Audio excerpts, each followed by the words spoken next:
நீங்க சும்மா சொல்றீங்களே என்னமோ வாரிசு அரசியல்னு. ஸ்டாலின் அவர்கள் பிறக்கும் போது கலைஞர் அவர்கள் சிறையில் இருக்கிறார்.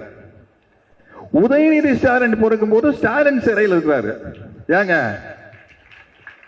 ஒரு நாளும் கூட தளபதி ஸ்டாலின் அவர்கள் எங்கிட்ட பேசும்போது, பொதுவா நம்ம தனிப்பட்ட முறையில பேசும்போது தலைவர்னு பேசுவோம். பர்சனலா பேசல நம்மளை அறியாம அப்பா அப்படிங்கிற வார்த்தை வந்துரு.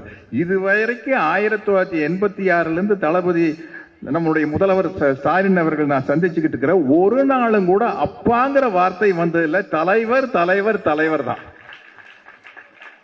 அவர் கோபாலபுரம் குடும்பத்தில் ஒருத்தரா இல்ல, திராவிட முன்னேற்ற கழக குடும்பத்தில் ஒருவரா இருந்திருக்கிறார். அதனால்தான் கடைசி வரைக்கும் தலைவர்ங்கிற வார்த்தையை தவிர வேற வார்த்தை வந்தது இல்லைங்க.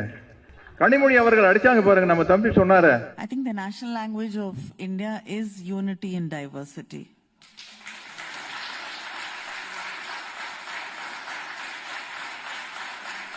இந்தியாவுடைய தேசிய மொழி எதுன்னு கேட்கறதுக்கு யூனிட்டி இன் டைவர்சிட்டி, அதான் இந்தியாவுடைய தேசிய மொழினா மொத்த ஸ்பெயின் எந்திரிச்சு கைதட்டுது.